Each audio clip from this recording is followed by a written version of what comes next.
Humanianity, a new religious call. Humanity, religion for us all. Humanity, now we all can see. Humanity, how much better we can be.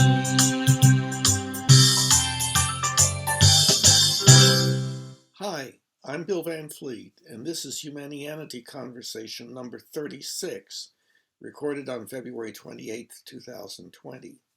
It is the 14th recorded conversation with my friend Mike. We talked about the issue as to whether discussion should have as a goal the coming to agreement, and if not always, under what circumstances that would and would not be true. We also talked about whether it is important to have accurate beliefs, and if not always, under what circumstances that would and would not be true. Hey, Bill. Hi, Mike. So I think that we were going to. You remember how we ended last time? Yeah, I think you mentioned the Mind-Body Problem book. Mentioned Oh, the no, mind-body problem, no. but It it's was something else. agreement. I think Agreement. we agreement. It was agreement, but also focusing on the notion of almost like the critique of postmodernism. Right.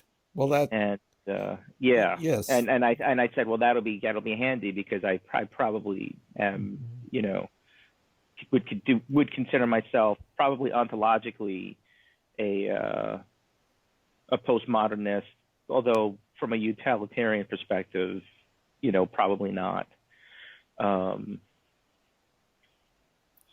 I also would consider myself, again, ontologically to be, from a utilitarian perspective, a phenomenologist. And I always pronounce this, I'm probably also a nihilist, ontologically again. And also I always have difficulty pronouncing the word a solipsist. So I'm probably an advocate of solipsism as well. Solipsism, I think, is solipsism. That's it. I always pronounce it incorrectly. Mm-hmm. And I know that that's something that we at the end of the last talk, our last conversation, we hadn't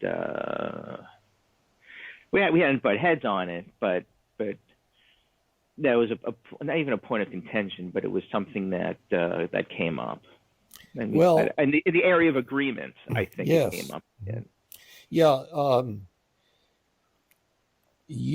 I place an emphasis on the importance of striving for agreement, and you particularly are negative about that. Think that is something that is not all that necessary, and so forth.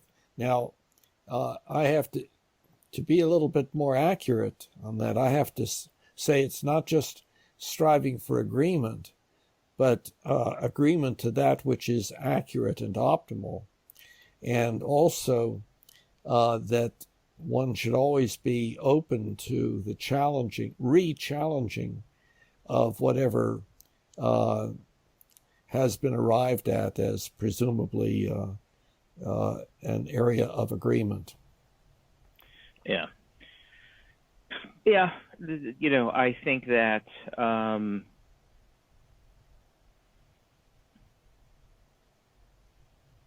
the basis.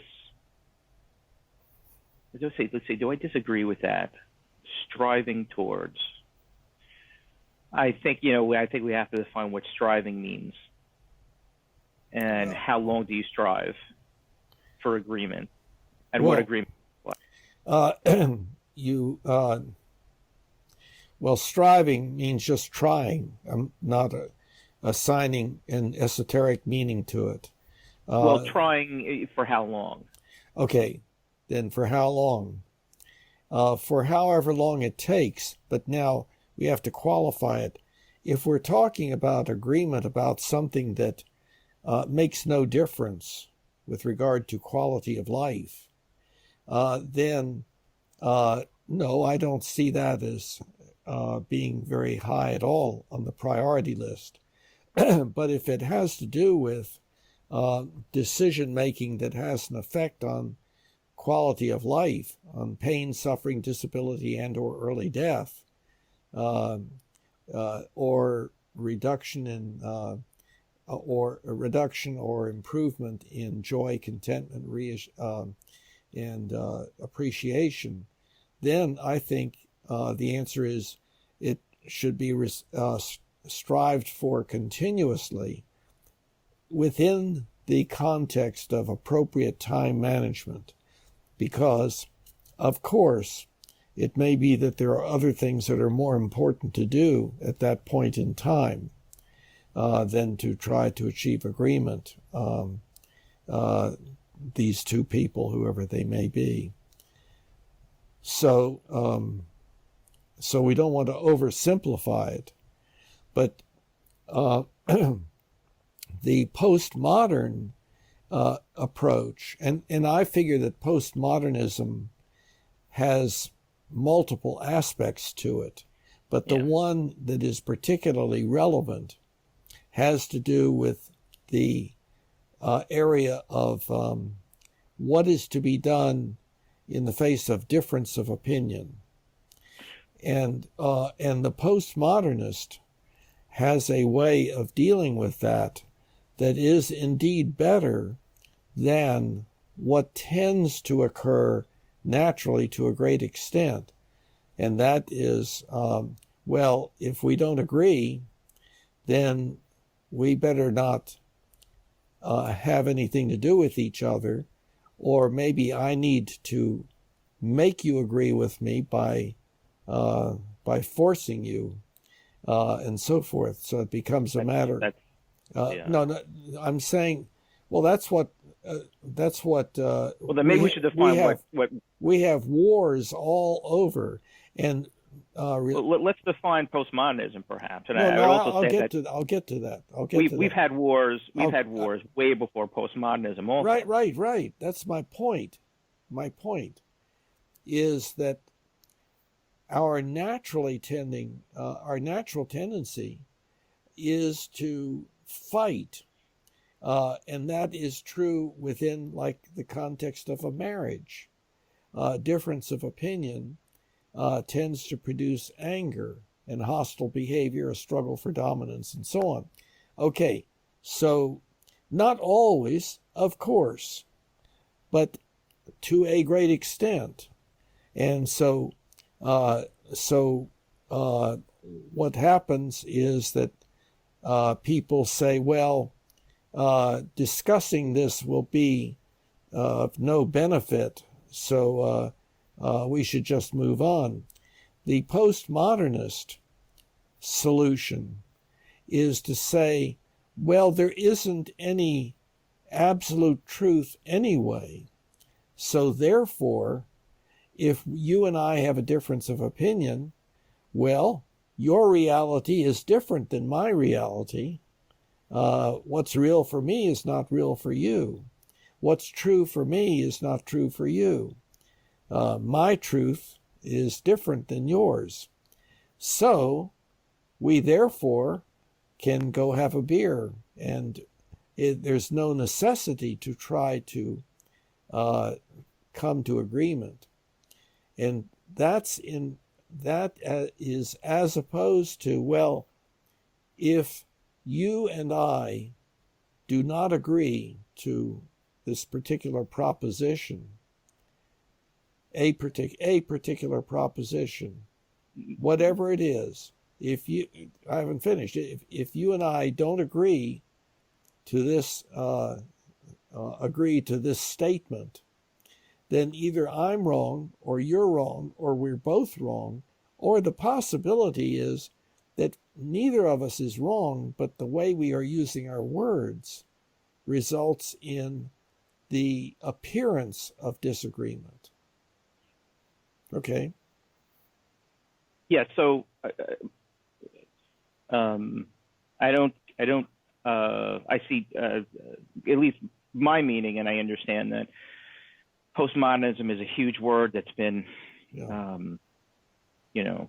Commandeered by lots of just what I mean by postmodernism, and is in the philosophical sense that the shift away from a philosophical, I guess, moral concept of the world by philosophers like Hegel, or in that time period, which kind of recognize that in the sense of, in one sense of another, that within the sense of moral or ethics, there was a kind of an absolute idealism. There was a right and a wrong.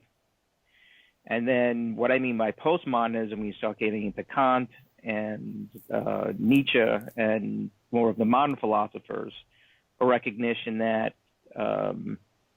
this kind of absolute moral and ethical ism that was either rationally based or theistically based, depending on which philosopher you're talking about, was more not absolute, but was more relative. So when I say postmodernism, I'm talking about the idea that truth is relative, which I think is the basis for the idea of live and let live, which is kind of like more of a modern or postmodern, I guess, with the language I'm talking about. Yeah, but that's idea. That's what I was saying.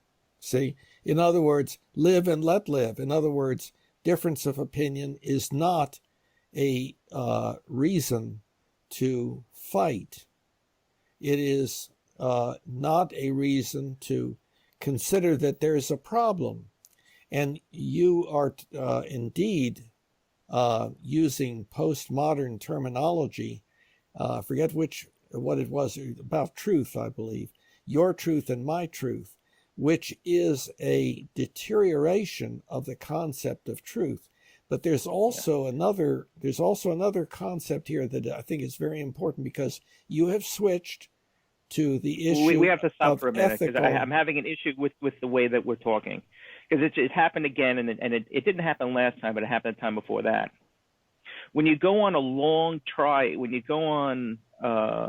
talk for a long time, and there's things that I'm not agreeing with you on, and one of which was something I heard you say about postmodernism and the way you defined it, and I said, wait, and he said, no.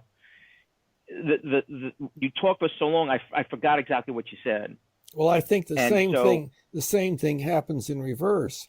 When I was listening to you talk at great length, I was thinking, we've got several issues here, and now I need to respond to those several issues. But can I make this one point? So we need to, before we move on, we need to figure out a way I feel of doing with that when we have these conversations. So what do we do when somebody is insinuating something, and it's just like, well, wait a minute, that's not, you're misunderstanding what I said, or I disagree with the fundamental basis of everything else that you're about to say. Yes, what do we do? Right, I understand that the importance of that. And there's great difficulty with it, too, because it is not unusual, but not necessarily so, that if a person continues to talk, then what originally seemed as a problem would no longer seem to be such. Now, one method, I think, for instance, I felt like there was a very important issue in what you were talking about this past time that I wanted to clarify, just make a mention of it so we could set it on the table or on the shelf. And I'll say what it is. It's the difference between existential beliefs and ethical beliefs, because you had switched to ethical beliefs, and I was talking about existential beliefs. you have indeed switched to a very important thing, namely the foundation of our ethics. And that is something that we should indeed go back to. But the postmodern... So what I'll do is I'll take notes on what you're saying and then go back and point out things that I in an effort to have more of a conversation, a back and forth, I guess in an effort to have more of a dialogue. Yes. That's what I'll do. Yeah, okay. So I'm going to try to back us up to one of the places where we diverge. And the issue has to do with postmodernism. Now, you have a broader, more inclusive set of concepts about what postmodernism is than I do. You're more knowledgeable about that. I can hear you. It's just getting hot. Yeah. Wait, hold on. Sorry, go ahead. Yeah, okay. Can you hear me okay? I can. Now I can. Uh-huh. Okay. Your voice is down a little bit. Is that better? Yeah, I think so. Uh-huh. Okay. Okay. So you're using a broader set of concepts having to do with postmodernism. I'm focusing on just one part of it because there may be good things and bad things about something like postmodernism. And I'm focusing on what I think is kind of a bad part. Okay. Okay. So first of all, we need to get back to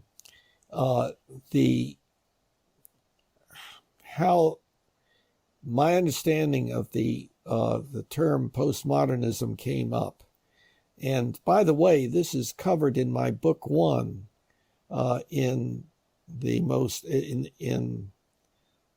I forget what the title of the chapter was, but it described this whole thing where at one time we humans thought that there was such a thing as absolute truth and that we could find it.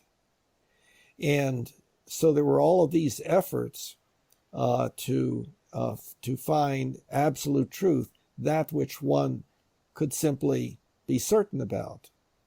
And my understanding, as I recall it, is that the logical positivists were the last ones to really attempt this, and they finally concluded that no, it's not working. We can't come up with that. So then the response to that was the pragmatic approach, and the first person noteworthy or big name was Charles Sanders Peirce. And he defined truth as that opinion toward which all opinion would tend if it tended indefinitely toward fixity. And the metaphor of that is a curve approaching an asymptote, where it gets closer and closer, but you can never say that it is at the asymptote.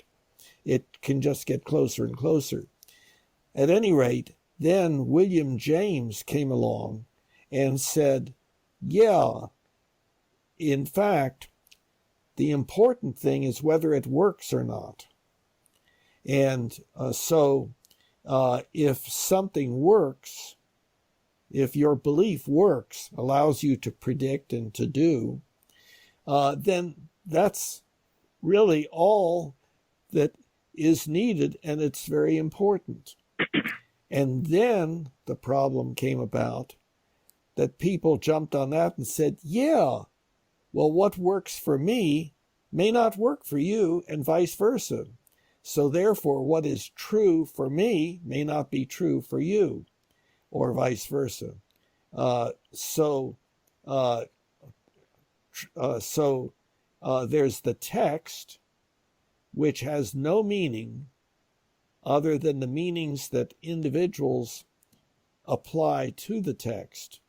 So there are just all these different meanings by different people. Those are different truths, and so forth. Now, I'm not doing a real good job, perhaps, of presenting all of this, but that was the postmodern thing, and that had to do primarily with existential beliefs as opposed to ethical beliefs.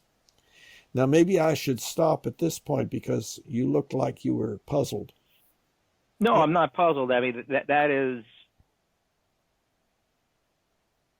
And I'm seeing only your head. You're you're not seeing my head?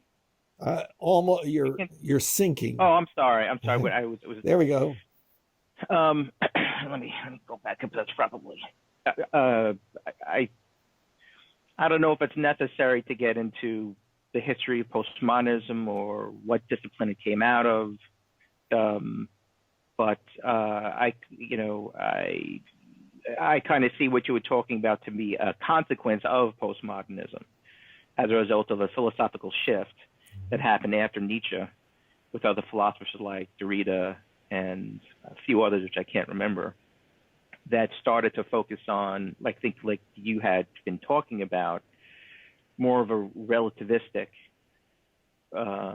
understanding and a phenomenological understanding of everything. Well, see, the problem here is if anybody views this conversation, they may not know what those words are referring to, or they may have their own interpretation of them. So I'm a little worried when we start using labels to any extent, as opposed to actually talking about these specific issues. And like the issue that we're talking about currently is the issue of agreement, whether striving for agreement is an important thing or not. So the basis of which, okay, if you want to go for it that way, it's something you could label as a postmodern understanding, which is truth is relative, and as a result, kind of live and let live. Mm-hmm. So I kind of think, I believe that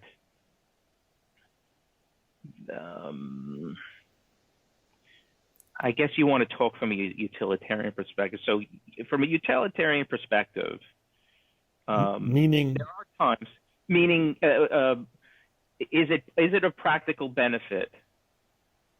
Is there any utility? What's the utility in coming to agreement in the way you're describing all of the time, striving to agreement all of the time?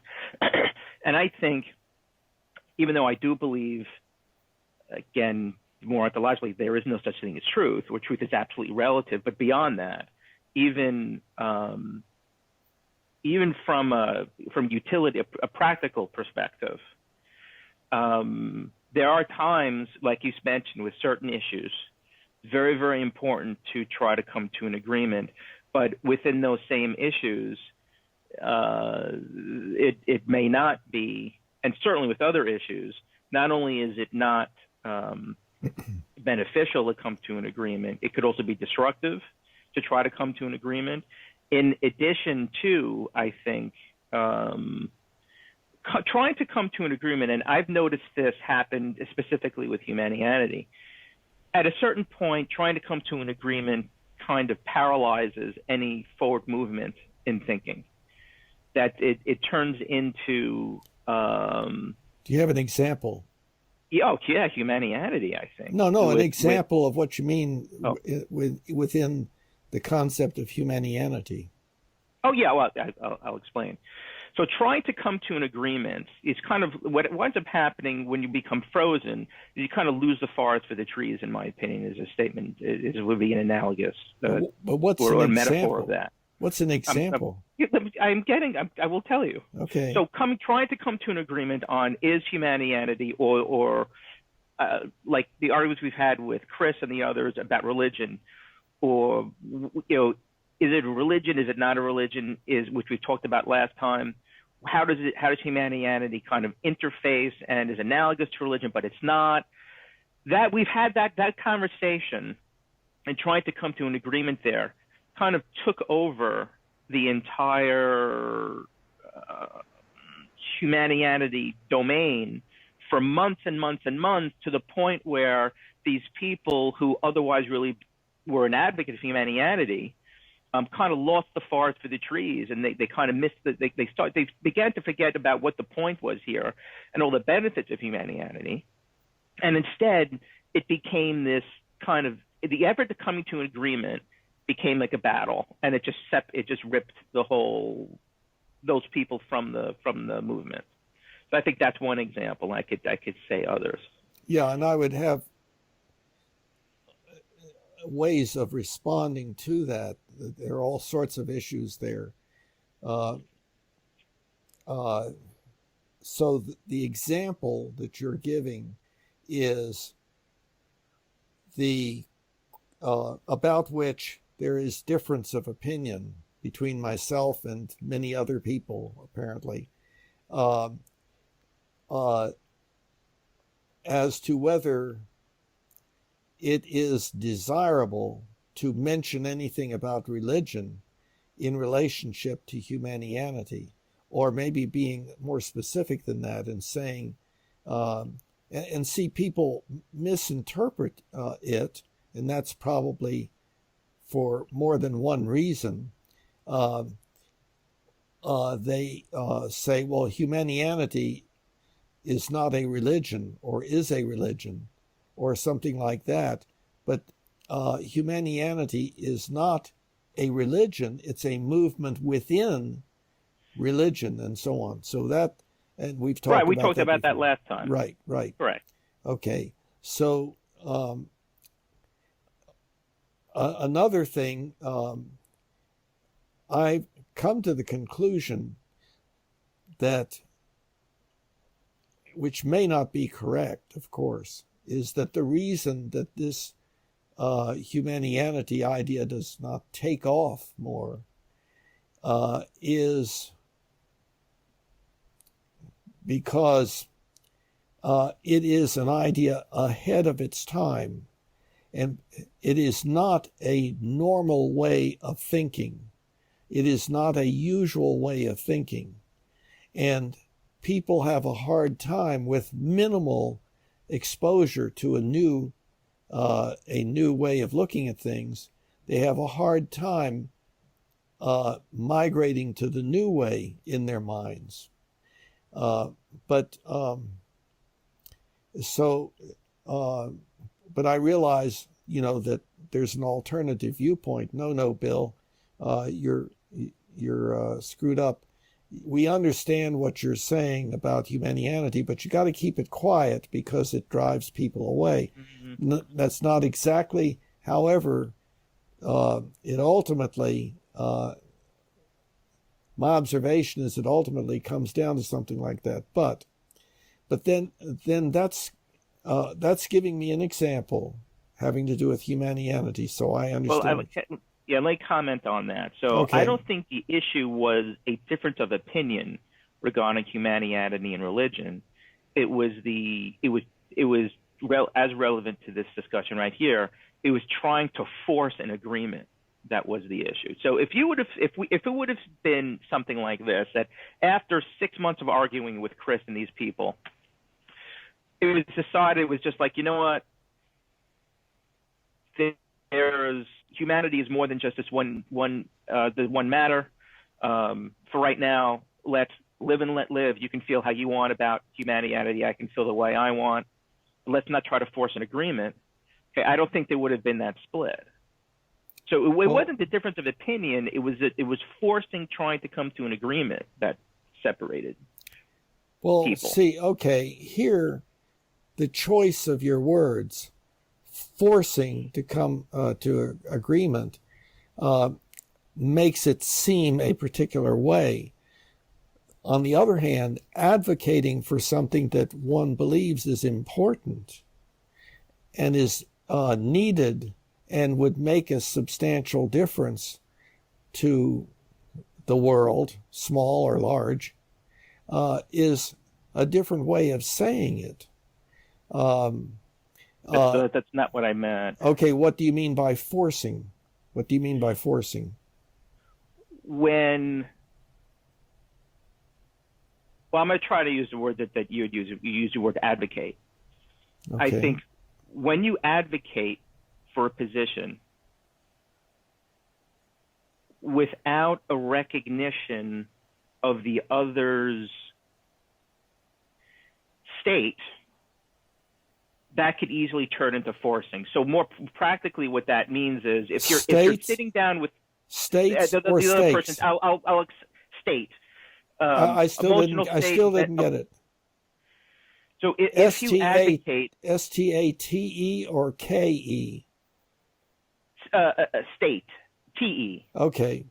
So in practical way, the way that plays out is if after 6 months or a year of talking with Chris and these people and sitting down at Humanianity beat-up groups and bringing up this issue of religion and saying, this is something I'd like to talk about. We still have to come to an agreement on this.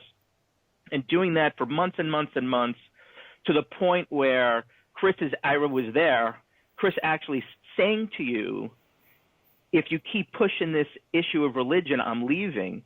And yet it still keeps pushing, then I think that could be seen as trying to force the issue under the guise of advocating. So you can advocate for something to the point where it becomes forcing. Okay, so it's a little bit unclear there. In other words, if I think I have an extremely important, valuable thing that is hard to get across to people, and I find it's hard to get across, then I should just shut up. But no, I feel you may be misunderstanding what I'm saying. You're interpreting it in a certain way. Okay. I said when you have something very important to say, you've said it hundreds and hundreds of times, and the other person is telling you, I understand what you're saying. I disagree. I'm starting to feel like you're starting to try to force this perspective on me. Stop. And then you don't stop. That's forcing. Okay. Now, I don't perceive myself as doing what you are conveying to the minds of anybody else listening to you right now. It sounds like, inappropriate social behavior. I don't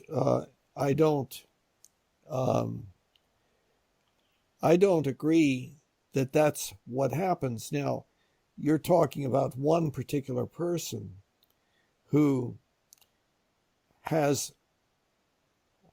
a strong set of beliefs about how we should look at ourselves. For instance, I think it's very important that we recognize that we are hominids and recognize how all of this behavior that we engage in at high levels of sophistication is really a manifestation of these basic tendencies within us as hominids. And he reacts to that. No, we humans are so different from all other species that we should not contaminate our thinking in that way. We should regard ourselves as being discrete. And he would react negatively to my saying that, well, when we engage in cyber warfare, we are fighting, and that is a human manifestation of the tendency to fight that chimpanzees engage in. Chimpanzees fight also in tribalism and so on. So that, I think there is a very significant difference in fundamental worldview and worldviews and beliefs and so forth that interfered in that specific case. But that is not okay. So you're saying that you do not agree? Oh, no, please finish it. Finish your sentence. I wrote down what I wanted to say. Okay. Well, I don't think that specific relationship and how it evolved and so forth is an example of what happens all the time. And, no, I agree with you. And I don't think that I am socially inappropriate in trying to force, in quotes, my views on others. I do in what I consider to be appropriate contexts or appropriate situations, I will advocate. And I don't think it's always, has negative effects. So the portrayal that you were making earlier of me portrays me as somebody who is always trying to force, and that kind of implies attempting to dominate, like, well, if you don't believe in what I'm saying, then there's something wrong with you or something like that. That's the image that is conveyed by saying force. I did not say all the time. I said, and I wrote a specific situation. Mm-hmm. I talked about how the issue with Chris in this situation was not the difference of opinion; it was trying to come to an agreement. I talked about that in this situation, and you just explained all the differences between you and Chris and why perhaps this situation may not be optimal to evaluate the accuracy of your postulate that we should always try to come to an agreement with all the caveats that you had suggested. And I think, well, this is a perfect situation to judge the accuracy of that statement. It's easy to have this to try to come to agreement with somebody if they are, if they can be reasoned with, if they can be talked to, if they're a good listener, if they don't have strong ideologies that are vastly different from yours. That's easy to try to come to agreement. It's people like Chris who are diametrically opposed to you, who feel very strongly about their positions and maybe, and very confidently about their positions. Those are the kinds of situations where we really have to examine how optimal coming to an agreement is. And I was using that as an example of that is a situation where it is not optimal. Okay. To my original point. Okay, terminology. We're not talking about coming to agreement. We're talking about continuing of discussion with the goal of coming to agreement. There's a difference here. What's the difference? Coming to agreement is an oversimplified concept.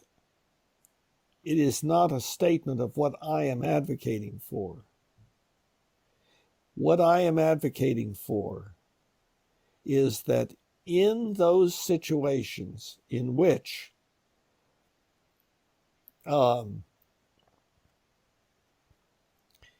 the proposition being considered, I'm trying to be as clear as possible, whatever it is, and I'll give you one, that it is okay to engage in communion where one drinks from the, whatever the terminology is, and other people do also, and they wipe the cup and so forth. That I would maintain in the area of the coronavirus problem, that should not be engaged in. I'm talking about this because I've seen it. A clergyman say, no, it is okay because we wiped the thing, that nobody has ever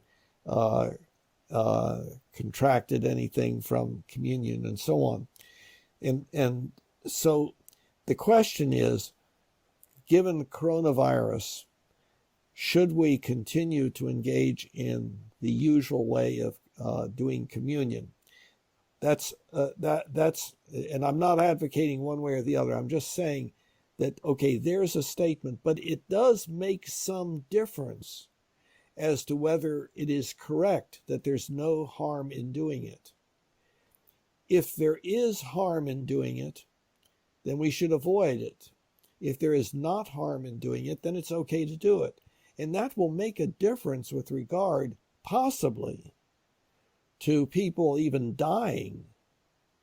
So, okay, so now what I've been talking about here is just the issue of what kind of proposition we're talking about.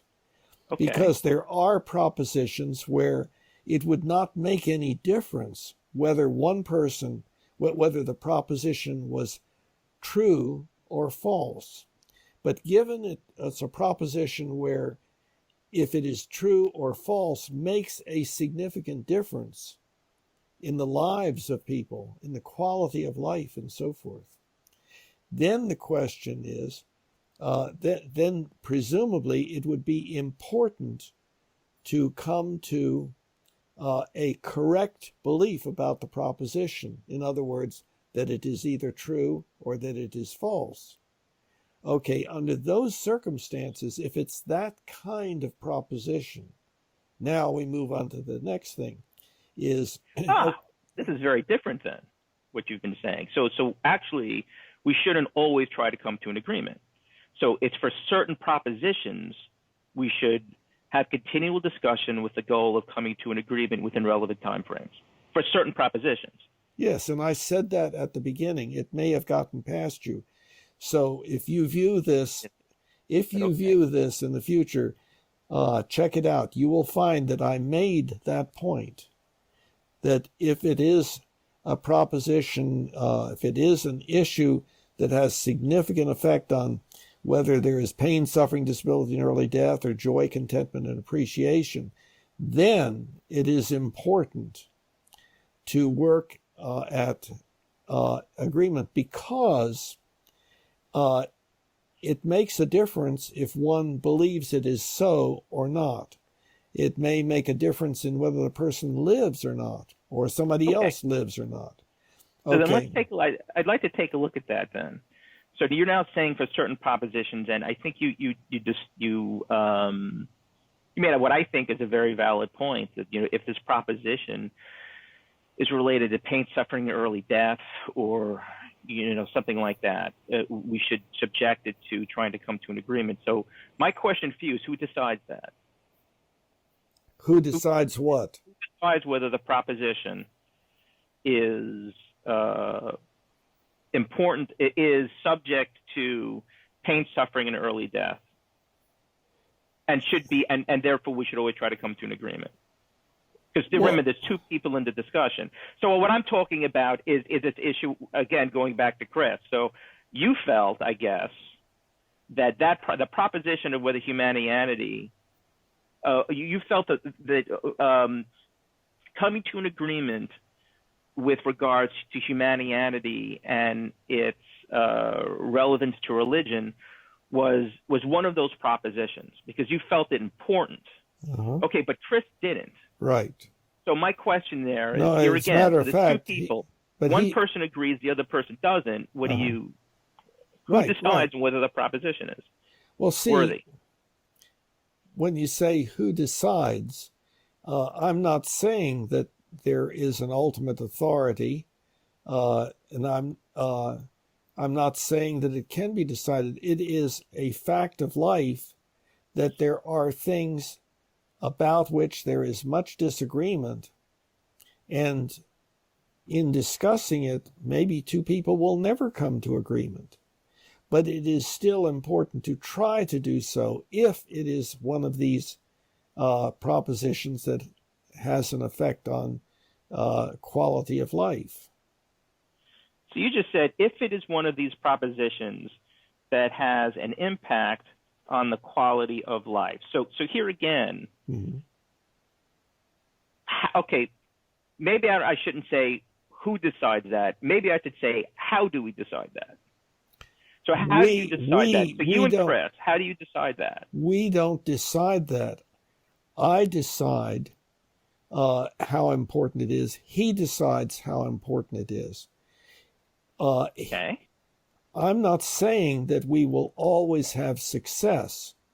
Indeed, currently, it is far more frequent that there is breakdown of communication, and one of the poor alternatives to that. That's what happens more often. That's because we as a species are just a toddler compared to where we might be. I'm advocating for something that is increasingly being accepted as by increasing numbers of people, that it is important for us to have continued discussion, to try always to understand each other better and better, especially about the things that make those that has an effect on quality of life. Okay, so you had said, and this is verbatim, each decides for themselves how important it is for them. So with regards to the proposition, so with regards to Humanianity and the issue of humanity and religion, you made that decision for yourself, and Chris made that decision for himself. So my question then is, what if one person decides the opposite or the other? So you think it's relevant and should be subject to coming to an agreement, but the other person does not. Right. Well, then what happens? Right. So you as an individual have to try to decide what the right thing is to do. And you have to consider all sorts of things, including time management. Like, okay, here's a person that, because it's so important to him or her to believe a particular thing, that even though it does make a difference, that person is not going to run from the idea of questioning his or her beliefs. It may turn out that it'll be more important to talk with another person than that individual. I mean, there are all sorts of issues in dealing with a specific disagreement between two or more individuals. But what you yourself have to do is, you're shaking your head. Well, because you're saying, you just said, and I quote, questioning his or her beliefs in the context of a discussion of trying to come to an agreement. That's very different than trying to come to an agreement. Having a discussion with the goal of questioning your beliefs is a Socratic dialogue. And of course, that everybody should do that all the time, no matter what. But you're advocating coming to an agreement. So can you define what you mean by agreement then, Bill? Maybe Yes. I don't understand that. Okay. Well, in my book, I believe in book 1 and also in book 3 on the mind-body problem, it talks about there are 4 meanings of the word agreement, and I think I can get this right. Let's say there are 2 individuals that do not know each other and have not talked with each other. They both believe X. So we would say they are in agreement even though they don't know it. That's meaning 1. Okay? Meaning number 2. One person says, either honestly or dishonestly, I agree with you, I believe the same thing. So I agree means that have the same belief. And that is a statement a person can make, and that's called agreeing. So person A says, well, do you agree that such and such? And person B says, yes, I agree. So that is the act of agreement. Then there is agreement that a particular, that let's say I want a person, let's say a person wants me to do such and such. And I decide, yes, I'll go ahead and do it. So I am agreeing to do it, but I may not tell the person that. So I do indeed agree to do what that person advocates. And then the fourth one is my statement, I agree to do it.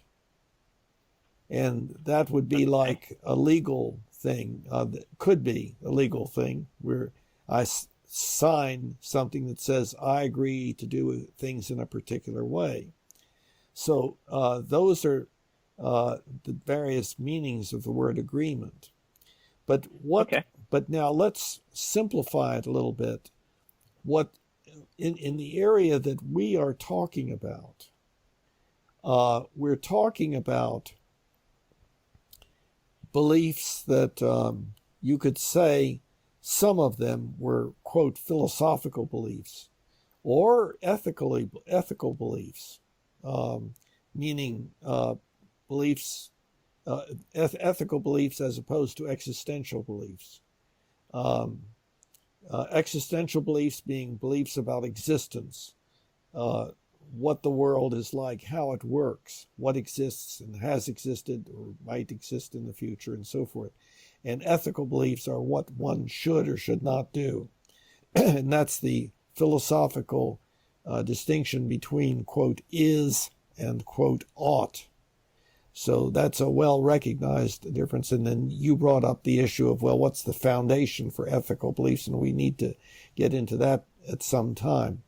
But now I've gone down a little alley here. So okay. So before you continue on the alley, so we had talked about, what is subject to an agreement are those propositions that have an impact on the quality of life, whether it's pain, suffering, and early death. And those are the ones that we really need to come to agreement on. And I had asked you, I said, well, how do you decide that? And you had said, each person needs to decide for themselves on how important it is. And then I had said, well, what if one person decides the opposite of the other? And in your explanation of that, you had said, well, it's really about questioning his or her beliefs. And I had said to you, okay, wait, questioning your beliefs is different than trying to come to an agreement. And we had then gone through, I asked you, well, what do you mean by agreement? And you gave me a 4-point definition of what agreement was, none of which involves questioning his or her beliefs. You're defining agreement as just actually coming to an agreement, both people we have sharing in a... We have to go back because I'm way back at the beginning of what you were talking about. And the problem has to do with the phrase that you are using, what if? And I don't know what that means. What if? Can you clarify? When you feel, let's just use an example then.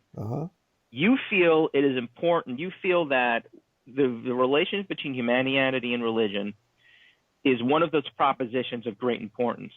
Chris does not. You have two opposite opinions. Yeah. According to your thesis, according to you're judging this as important enough to continue to try to come to an agreement. Chris does not. What do you do in that situation? Okay.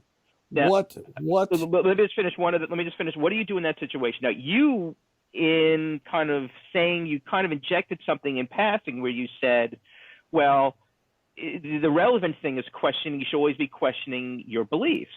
And I agree with that. I mean, and that's Socratic. That is something that should happen all the time, no matter what, ad infinitum. But what you're advocating is something beyond that. You're advocating you always try to come to an agreement. So continue. See, okay, I wanted to find out what you meant by, quote, what if? And what your answer is what do you do? And by the way, you're sinking way down again. Sorry. What do you do? Now, the you there, whom does that refer to? What Me? do you do? What does Bill do? Well, I have to assess every situation.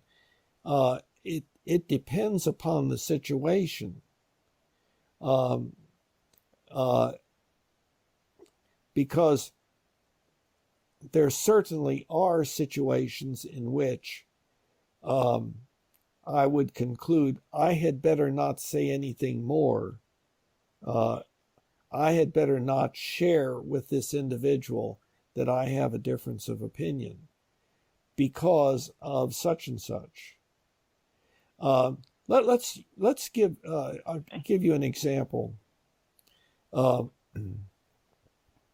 Here is a person who is elderly and is dying, and this person is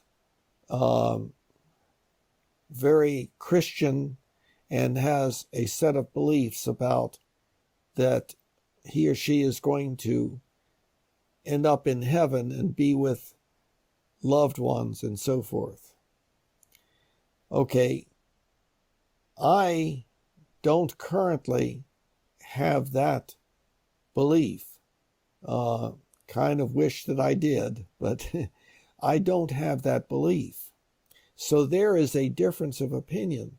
But would I believe that I should say, no, you're wrong. There's no such thing as heaven.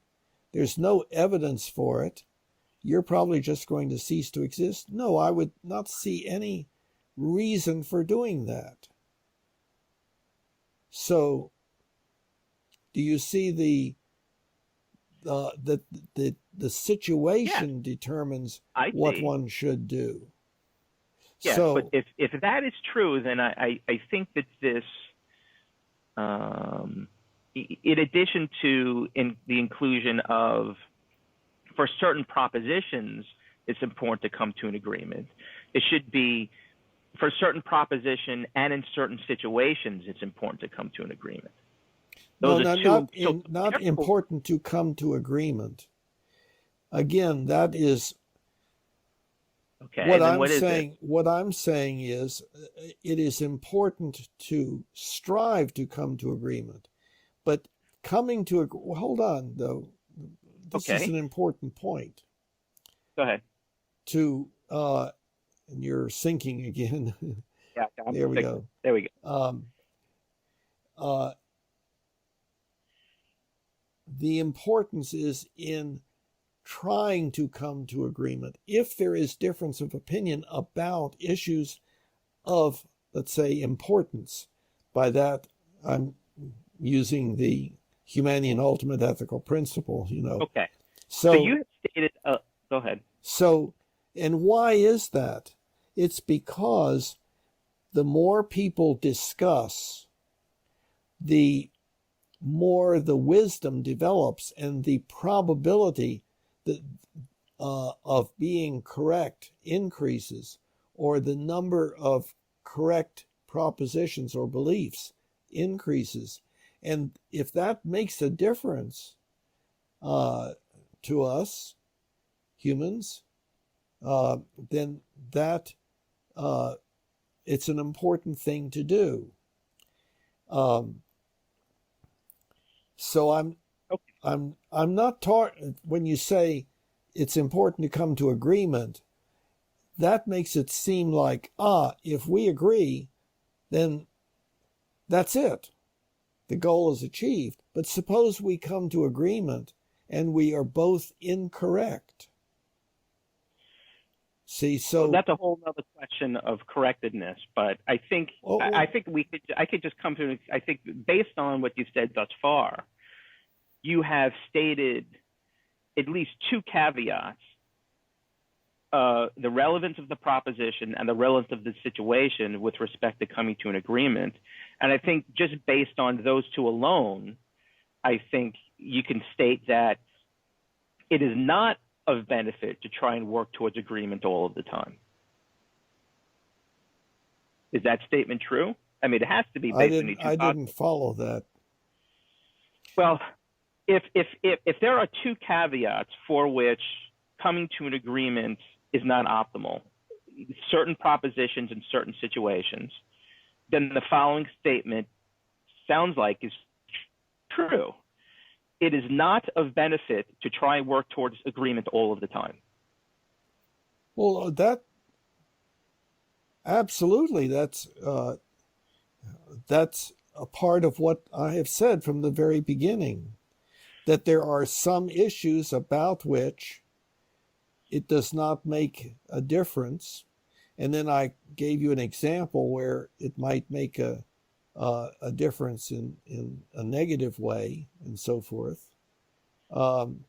So that's what I've been saying all along. What you have been saying for the past 3 to 4 years that I've known you is that your initial statement is almost always the important, and we should always try to work towards coming to an agreement.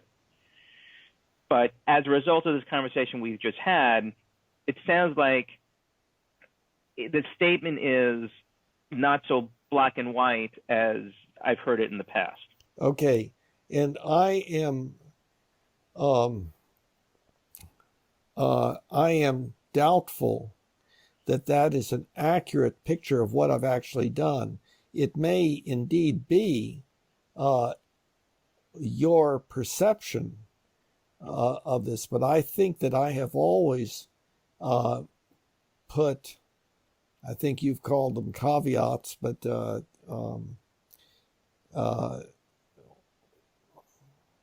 special, now the word's not coming to mind, having to do with exceptions and so forth. I've always done that, and you can take a look at the website itself and see where it states that. And I've tried to state it succinctly, and I said, like, within the framework of appropriate time management. And then I've always said, and with always the welcoming of re-challenging of the ideas. In other words, it's not just agreement, but it's the important thing is the progress in wisdom with regard to things that make a difference. Your website has certainly what I would call to be, and what I have heard you said over the past years, a absolutely black and white, at least in the area that I'm talking about, statement about agreement. Can you show me that? Yeah, so let me, no, that's not it. Hold on. You need to start screen share. The relevant, well, I'll just do the whole. This is basically a paragraph, but it's a sentence which is the size of a paragraph. But the relevant part of it is the second and third comma. Here's the thing. It's with the goal of finally achieving agreement to that which seems most rational and optimal. Yeah, with the goal. So what it's saying is, but instead involves all individuals being committed to mutual understanding of each other, yes, and to the continual sharing and comparing of beliefs in increasing depth. With the goal. With the goal of finally achieving agreement to that which seems most rational and optimal, consistent with the HUAP, but always with the welcoming of new challenges to currently accepted beliefs. Correct. Such commitment to conjoint study. So what we're talking about is conjoint study. And the way of having that is having a goal. If in navigation, one uses the North Star maybe to navigate north, but without the expectation of getting to the North Star. It is just a direction.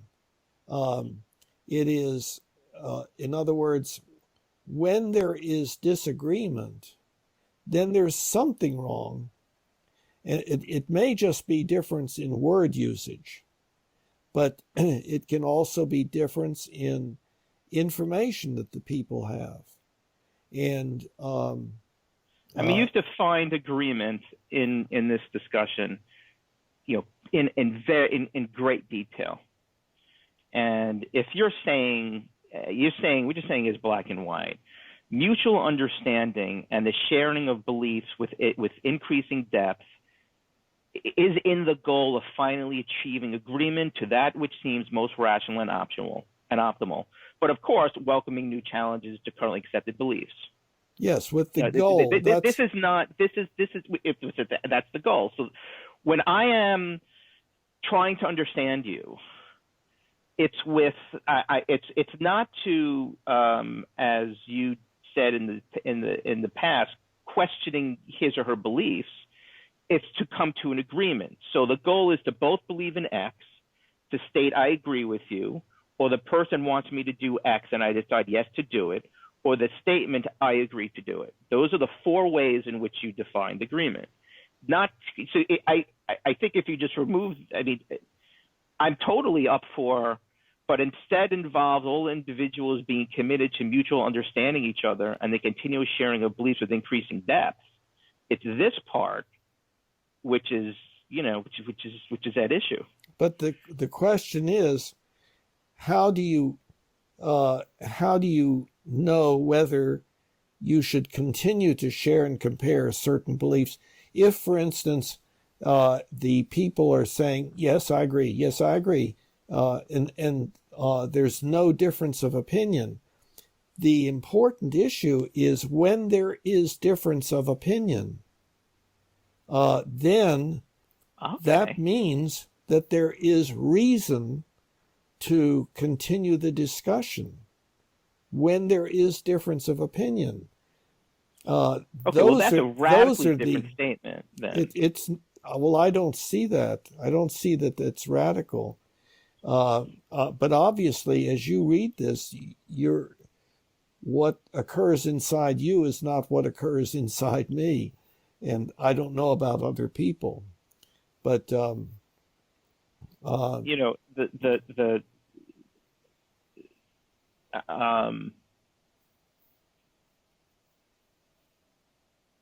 think, I don't know if we have time to get into this, but I think what we're talking about is there a difference between the word agreement and the word or the statement difference of opinion? Because you said, when two people have a difference of opinion or a difference in understanding, they should continue to talk. Okay, so that the insinuation there is that there does not necessarily need to be an end or an ultimate goal of their discussion. It's when there's a state of difference of opinion, there should be a dialogue where, there's a Socratic dialogue where the goal is mutual understanding and try to find out what is the truth with a capital T. Okay, to find out what the truth is. Mm-hmm. Right. That's why I was kind of hesitate to word truth with a capital T. Yeah, that's because all that you. T. Yeah, because all that you can have is the issue of agreement or disagreement, because two people can agree on something and still be incorrect and come to the conclusion later that they indeed have both been incorrect in their original agreement. So go ahead. So when there is disagreement, that means there is value in discussing that difference, discussing why that difference occurs. When there is agreement, then there's probably not much reason for continuing there. But if there then some other area of disagreement is the area to focus on.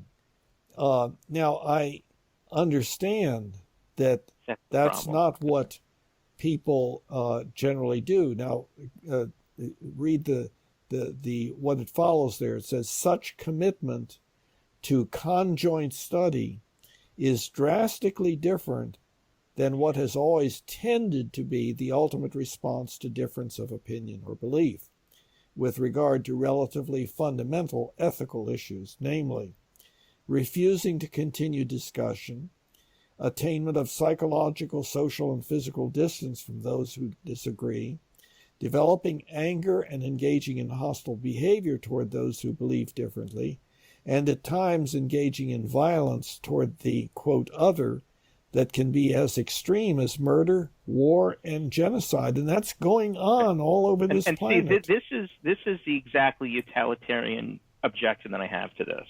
Okay. And we've been talking ontologically to this is almost guaranteed to happen when you try to do this. That's what that is saying. But that's why you don't want to say it. That's why it can't be done. No, this is an advocacy to do something different than what usually occurs. This is the important issue here. Humanity is an emerging new way of cooperation that does not involve dividing up into groups that follow leaders, including deities, with commitment and loyalty to specific systems of opinion or belief. What this should say, in my opinion, is exactly something along the lines of this. What does that say?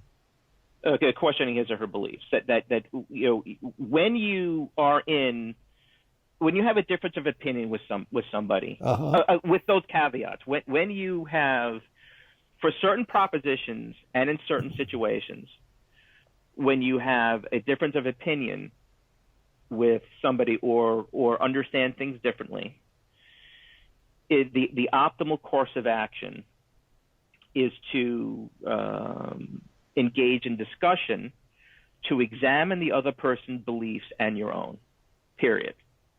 With what goal? When you see, that is the goal, to examine your beliefs and that of the other. When you mean to examine it to examine it to see whether it's right or wrong? No, just to examine it, to question it. So just what you said here. But what is questioning to examine it? Questioning his, like his beliefs. It's like the exact same thing as a Socratic dialogue. That the goal, although there is a goal in Socratic dialogue, but a major thesis of such a dialogue is a simple examination of your own perspective and the other perspective with no goal. That is the goal. It's a dialogue. It's to challenge your own beliefs. Once you integrate this idea of a goal, that's when problems occur. Challenge. What does that mean? That's when this happens. When you put the goal of achieving agreement, that's what's going to happen here. See, what I am saying, it's important. This paragraph here is saying what usually happens is not good. It's been happening forever, and it's happening all over the world. And what we need to do is something different. You're advocating, it sounds like, keeping everything the way it is. And I'm sure that you really don't advocate that we continue living on this planet the way we're doing. No, what I'm advocating is the importance of coming to an agreement in the way you're defining it on the website, not necessarily the way you're defining it in this discussion, but the way you're defining it in the website is not optimal. Is not the solution. Well, that paragraph that you looked at, you're saying that that's what's not optimal. Yes, that is definitely not. What you've said here is more optimal. Okay, well, how would you Not state only that paragraph? partially because when you're advocating, somebody should try to engage in a dialogue with the intention of questioning his or her beliefs. They're not going to be killing people. They're going to be questioning. The eyes are going to be put on themselves rather than the other person, which that in itself can stop the madness. But coming to an agreement, that is not. Because you don't necessarily have to. It's not coming to agreement. It's if your and my beliefs about this are different, and it makes a difference with regard to quality of life, then within the demands of time management and so forth, it would be important for us to have dialogue about that. That's exactly what you and I are doing right now. Yes. So I gather there's been a little bit of progress. You're saying that, well, the way that I'm saying things now is maybe more okay, but the way they're stated on the website is not. And of course, it would be. I'm reacting to the inclusion of the two postulates. What the postulates? Inclusion of for certain propositions and in certain situations, coming to an agreement is relevant and optimal. I think that. No, not coming to agreement.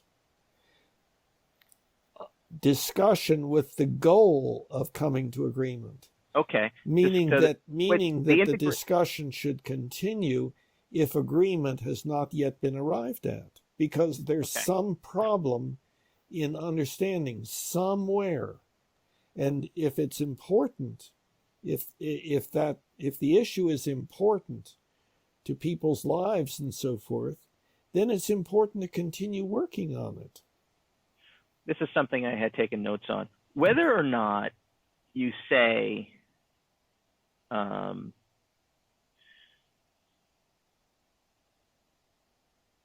goal of our discussion is to come to an agreement, or you say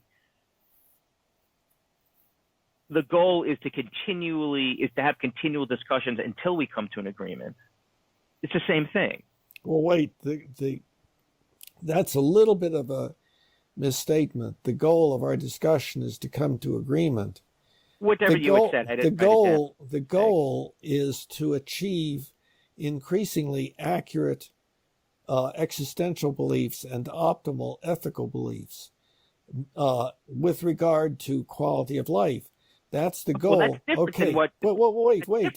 I'm on board with that. Okay. So you have to have some kind of an indicator, something that lets you know that the goal has not been achieved yet. And if you believe A and I believe not A, then there has to be some inaccuracy. Now, it could be inaccuracy in word usage, to be sure. Wow. But assuming that the word usage is technical enough and agreed upon enough, and there's still difference of opinion, you believe A and I believe not A, then one of those two propositions is most likely incorrect. Both could be incorrect, but they can't both be correct because that violates the rules of logic. No, it's you could read many philosophers that, including the critique of reason, the critique of pure reason, that kind of rip apart rationality when applied to all situations. And this is where postmodernism comes in. Yeah, but I can believe in A and you can believe in B. That does not necessarily mean someone must be wrong. And that's a fundamental difference in the outlook of perspective we have on life. That I think what I mentioned before is a core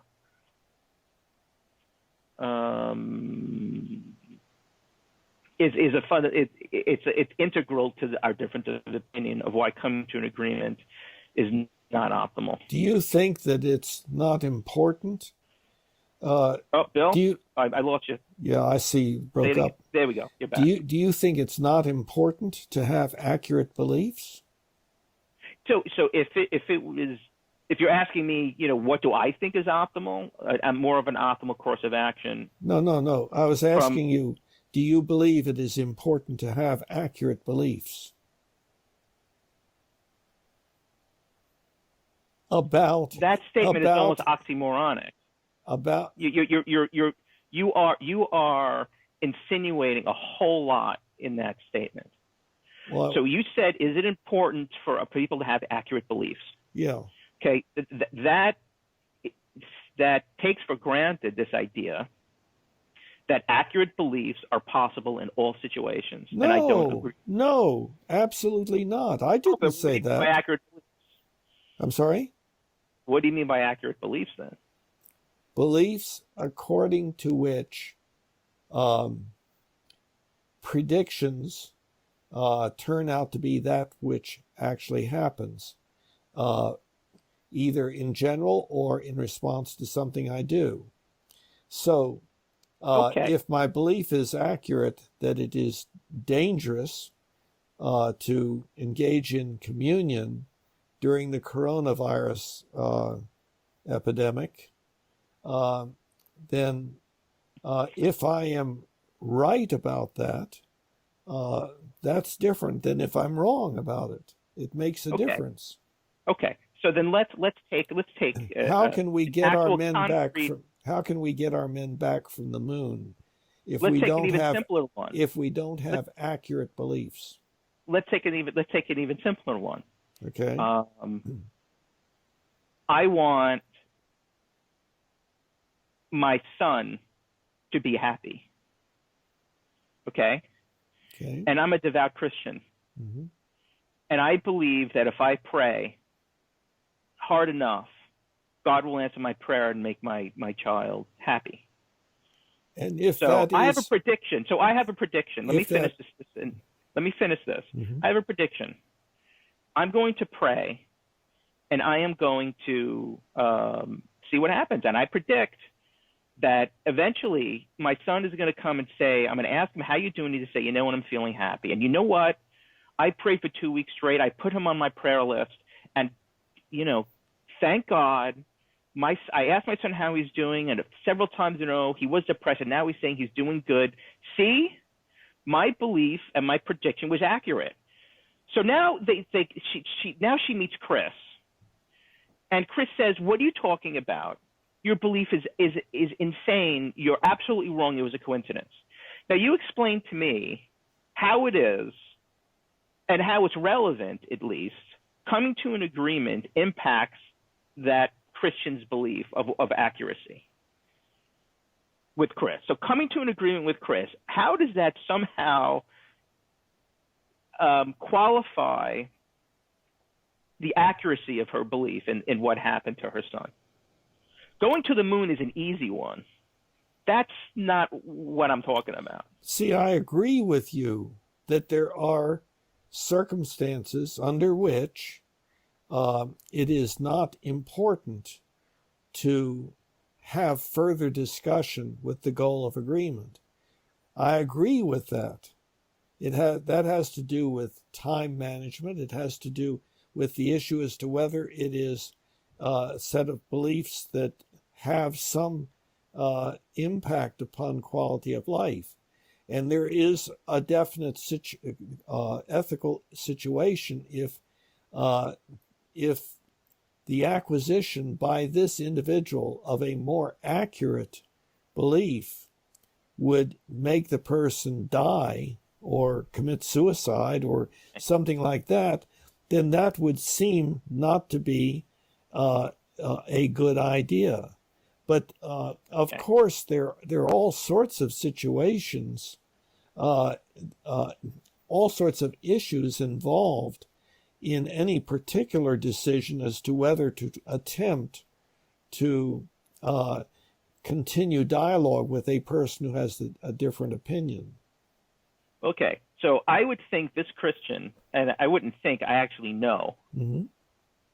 this way of thinking historically in Christianity and other religions has been like the basis of mass killings and genocides, Mm-hmm. where the idea of saving someone's soul is so important to a religious leader that he is willing to torture, maim, and kill people in that effort to try to save their soul. So for this person who has this type of belief, in this example that I just said with the Christian praying, and then basically what I'm talking about is a completely phenomenological belief. It's a belief that it just kind of it doesn't have any impact on or any association with external reality. It's just what's happening inside of my brain.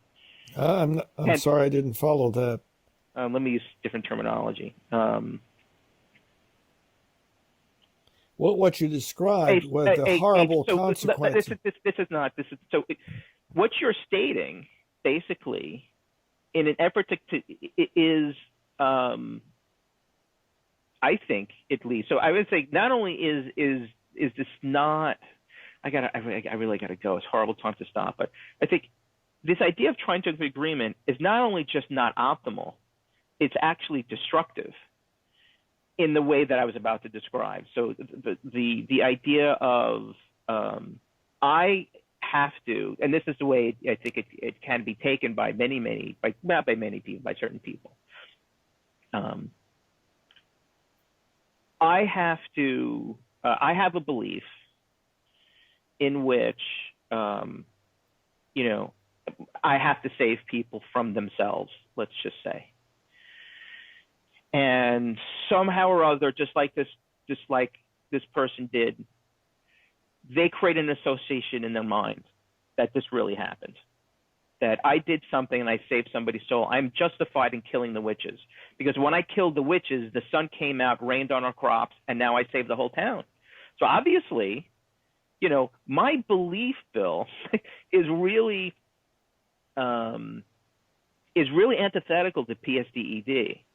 It's really important for joy contentment. I have to kill witches in order to spread as much joy, contentment, and appreciation as possible, and to prevent as much pain, suffering, and early death as possible. So within that person's mind,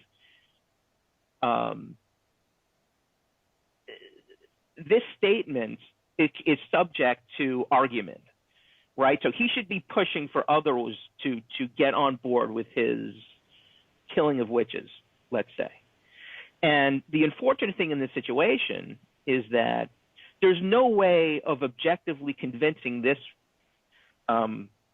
this person who's advocating for killing witches that they're wrong. That's the problem. That's okay. That's a separate issue, and it is an important one.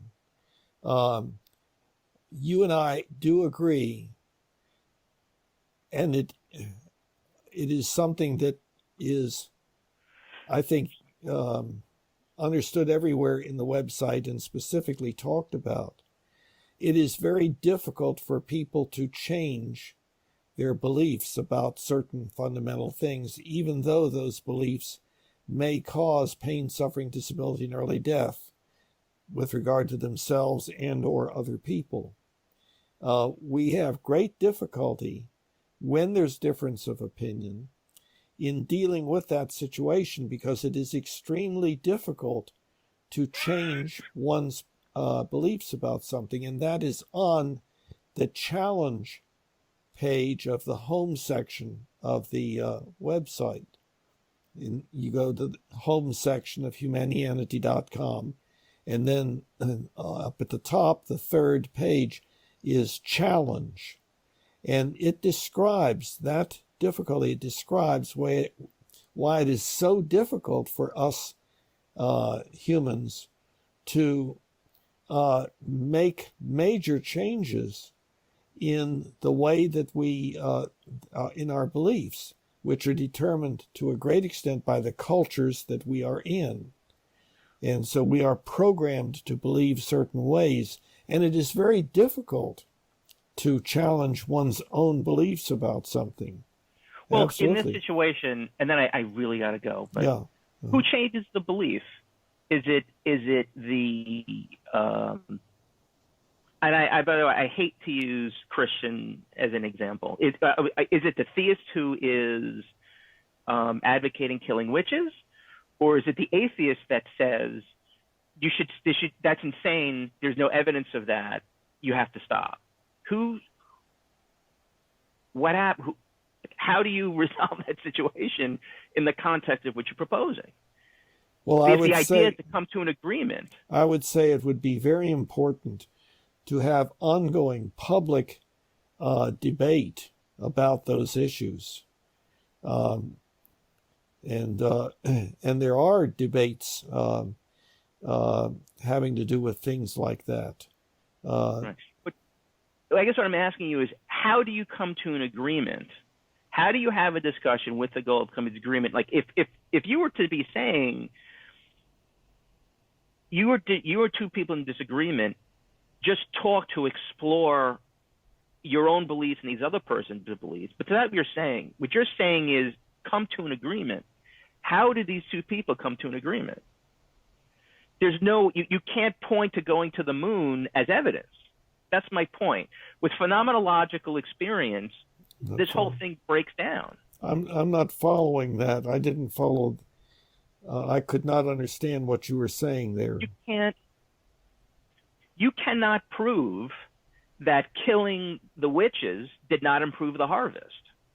Like you can by stating Newton was right because I got to the moon. Are you saying there's no such thing as accurate beliefs as opposed to inaccurate or incorrect beliefs? Absolutely. You cannot make a blanket situation that there are always accurate beliefs. Well, I didn't say that. I didn't. You broke at least up. for a postmodernist like myself. You broke up there. I said that's axiomatic. What is? Especially for a postmodernist like myself. What is? The idea that there is no absolute truth. And this is all of the time. There is a truth that Newton's equations are accurate because we can get to the moon. And I could even have an ontological argument there, but I will accept that. You can't point to anything that could absolutely convince me that I killed a witch and the next day my son was cured from a disease, and that is a message from God that I was right. Yeah, well, that gets into... How do you argue, how do you come to an agreement with a belief that's purely phenomenological? Well, I'm not sure what you mean by purely phenomenological, but what we're talking about is what we humans have been able to accomplish by virtue of the development of language, and then by the development of the rules of logic, and then the rules of evidence. And that's the rules of evidence. That has to do with the scientific method. It has to do with statistical tests of significance. And there's limits to that. Very significant limits. Of course there are. So let me create an artificial scenario that let's do, since this whole the idea of the burning of the witch. Okay, let me take a purely phenomenological experience, emotions. Okay, so I tell you I'm happy, and you tell me no, I'm not. How on earth are we going to come to an agreement on that? Okay, I would say that if I were to do that, I can't quite imagine my doing it, but if I were, it would be because I felt that your belief was an inaccurate one and that it would be of value to you and perhaps your family and other people right. if indeed you had a more accurate belief. But on the other hand, if you tell me that that you are happy, I don't know that I have any data to lead me to conclude otherwise. All right, let me spruce this up a little bit for you, this thought experiment. Mm-hmm.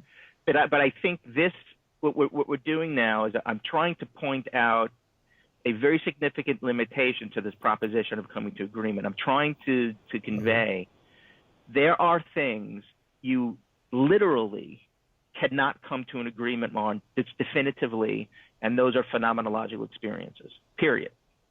Because you can't point to anything, because they're phenomenological, you cannot point to anything outside of yourself for evidence of accuracy. Okay. So I understand what you're saying. In other words, you're saying that you are experiencing such and such, that when you look at such and such, you're experiencing the color blue. Well, yeah, okay. No, I have no way of concluding that you are incorrect. Now, on the other hand, there might be difference of opinion. If you looked at it and it was blue, and I looked at it and it was green, something like that, then we might conclude that one or the other of us had less than accurate perception of the wavelength coming from that object. And therefore, we would say, okay, we need more evidence. Let's get a group together and have the group make the assessment and see whether indeed you're the only one that says that it's blue and that everybody else says it's green. So well, that would increase the probability that there was something unusual about your perception of color. Well, then you're appealing to dominance, which I would object in that situation. Well, of course you are. You're saying the individuals. You're saying the group. We have this data that the group is seeing blue. For you to say you're seeing red is probably wrong, because the group, who is more in number, therefore dominant to your position. No, not more. No, we're talking about the rules of evidence. Dominance has to do with forcing somebody against their will, et cetera, et cetera. No, what we're talking about is the how do we demonstrate whether a particular proposition is accurate or not. And there are rules of evidence that our scientific methods have developed that enable us to develop highly accurate beliefs about things. Are you telling me, okay, so there's a conclusion you can reach. Are you telling me, and I know you're not, you're going to say, no, that's not what I mean, but this is a fair conclusion from your postulate here and what you just said. What you're telling me is somebody that's colorblind, before they knew about colorblindness, you're telling me that they're going to person seeing a red light, and the person says, well, you have to stop when the light is red. And the person says, what are you talking about? I stop when the top light is brighter than the bottom two lights. And the person says, no, you're not. I'm going to interview 5,000 other people, and I'm going to see what they say. And most people aren't colorblind. These 5,000 people say, what are you talking about? You stop when the light is red. Mm-hmm. Are you telling me that this person is now seeing red? They're not seeing red. They're seeing what they're seeing. They're not seeing anything. They're seeing black and white. I didn't follow that. I didn't. When you said, you're telling me that, and we're talking about coming to an agreement. The person who's colorblind, he doesn't give a shit if 5 million other people are saying they're seeing red. He's still seeing black and white.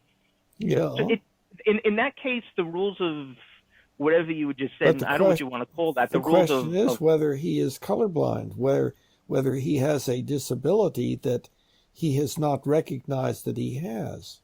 That's not whether or not it's colorblind is a disability or not is not the issue. What's the issue is coming to an agreement. What's coming to agreement? We're trying. These people are saying you're seeing red, and the colorblind person is saying, no, I'm not. I'm seeing the position of where the light is. How are they going to come to an agreement about that? Well, what do you mean? The person's experience of the light is phenomenological. That's not what.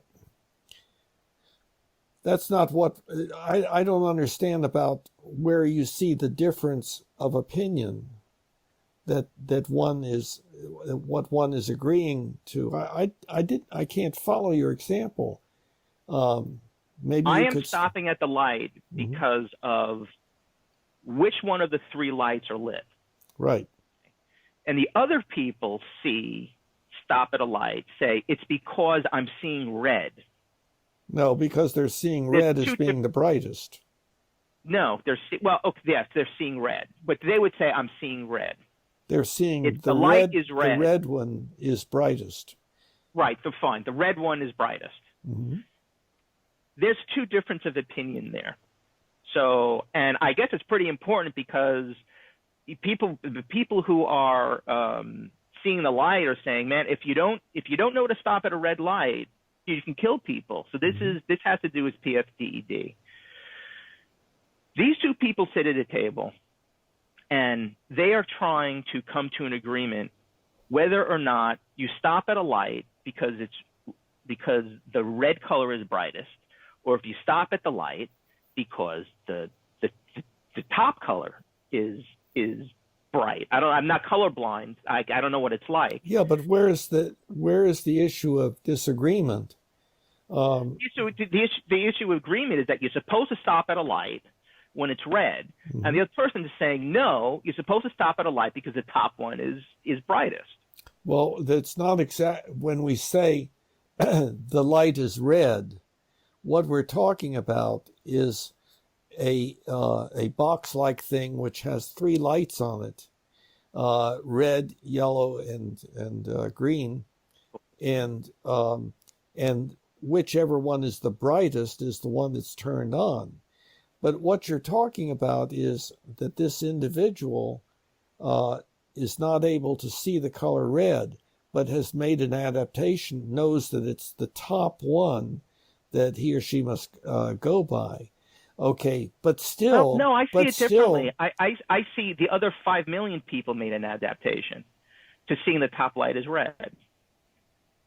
There's just definitively, there's no way to objectively examine a phenomenological experience and subject it to the rules of logic and evidence. I mean, it's been philosophically written about for hundreds of years. It cannot be done. And that's the way it's relevant to our conversation here. Yeah. But the way it's relevant to our go ahead. I really got to go, God. Go ahead. Yeah, well, maybe... I'll stop at 6. I'll stop at 6. Go ahead. Yeah, maybe our next conversation we'll come to agreement about this. But I'm not seeing, in the situation that you're describing, I'm not seeing where you're arriving at some conclusion different than mine. We understand that some people are colorblind. We'll use your example, even though it may be. Do you want me to use another? I could use another phenomenological. Let's stay with this because we need to figure out what has gone wrong in our mutual understanding. So I understand, given in this situation, that this person cannot see the color red. And the person has made the adaptation of seeing, I've already... That's not an adaptation. That's his phenomenological experience. To cite it as an adaptation is to integrate into his experience the color, the people who can see color. It's not an adaptation. That's his reality. Okay, so one of the problems in this situation is... that the situation you describe is almost impossible, that you have a person who is driving, has achieved that point in life and has been examined to see whether he can see things properly and so forth, and has gotten a license to drive and so forth, and has not yet discovered that he's colorblind. I think that is highly unlikely, but assuming that that is so, that he does not know that he is colorblind. He does not know that he cannot see the color red.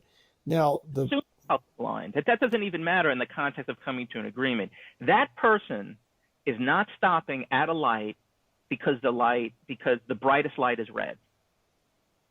It doesn't matter how many people just have a discussion with him.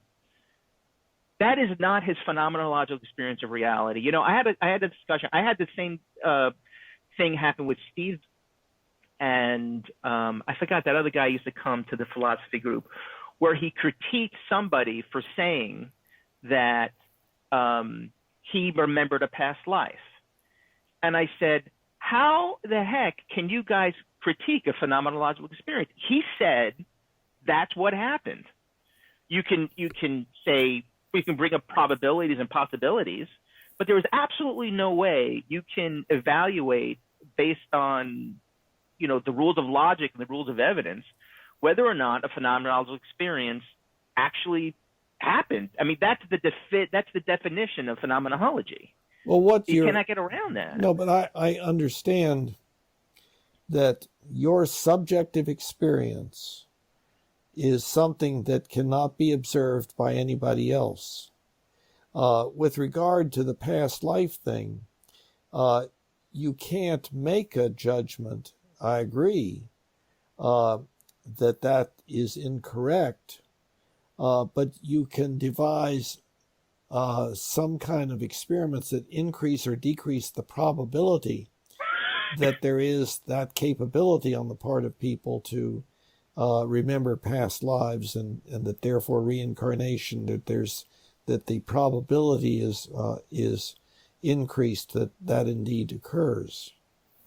So in the last 5 minutes, I think it's important to understand where this is going. So my postulate is the majority of beliefs that matter are phenomenological in nature, and the majority of beliefs that contribute to our PSDED are phenomenological in nature, and not the kind of beliefs that are I don't know what the opposite of phenomenological is. The beliefs that can be shown and proven in objective reality, like going to the moon. We can argue about Newton and his laws of physics, and I could say, well, you know, I'm going to use these things to predict that I can go to the moon. I can go to the moon and back and show you, well, you know what, I must have been right.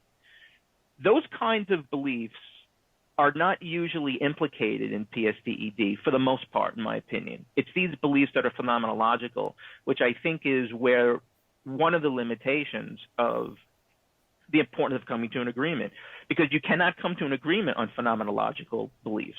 It's not possible. So therefore, we just have to fight it out. No. Therefore, there's another path, which I think the best way is live and let probably live. what you just said in live this and discussion. let live. No, that's not.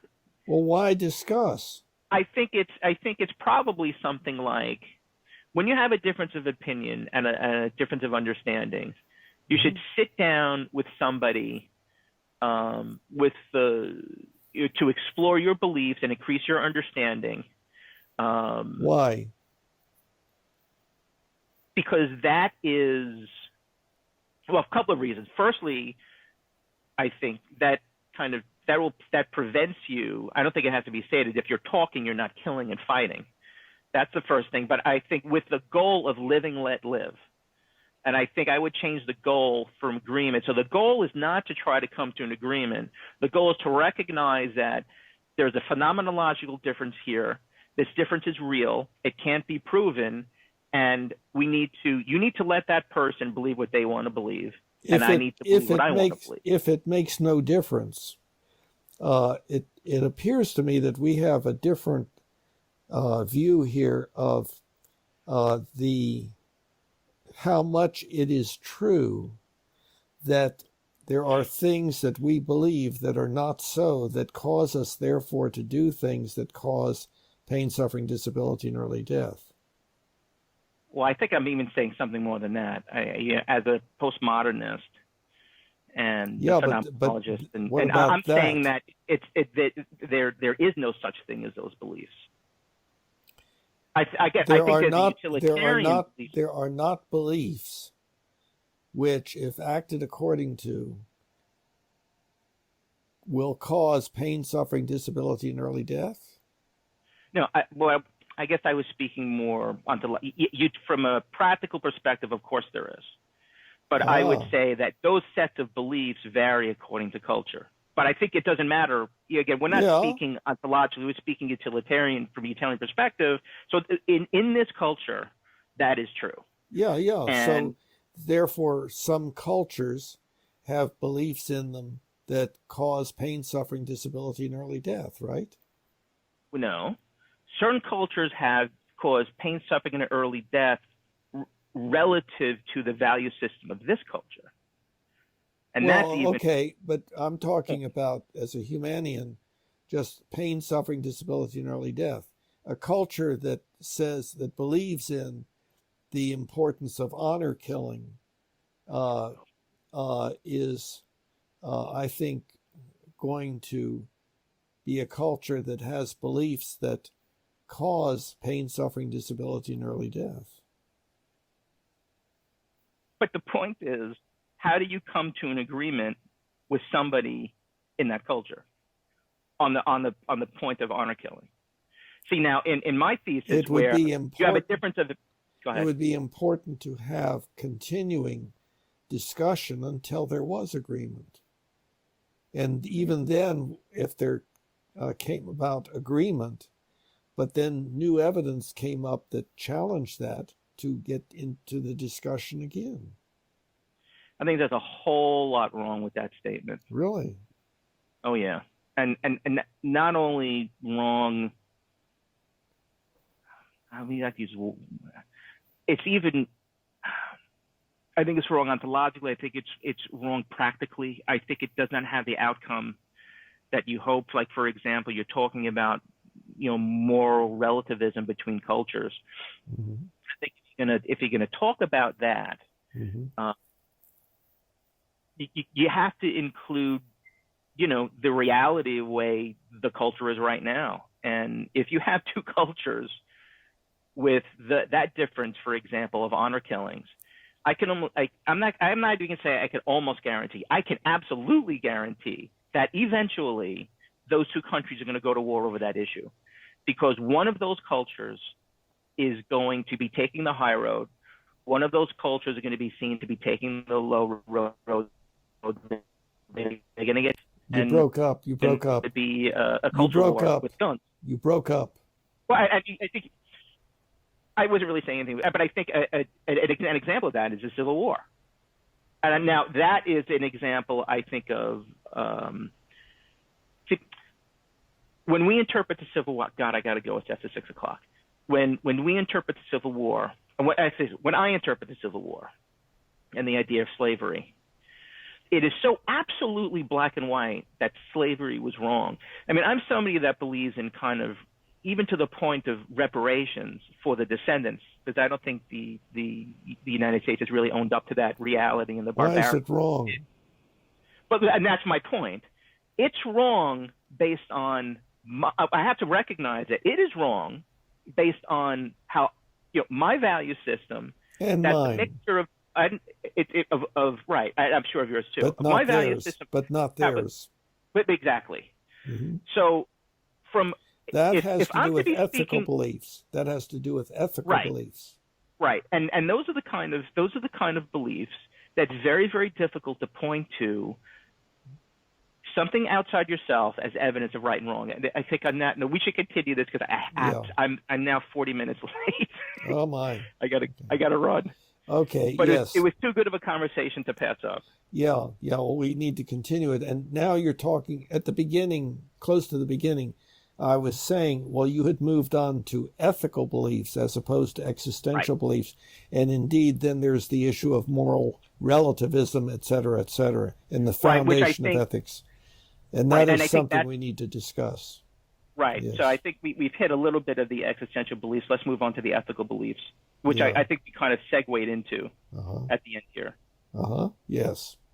So we'll continue that next time. Sure. All right, Bill. Okay. Now we all can see humanity, how much better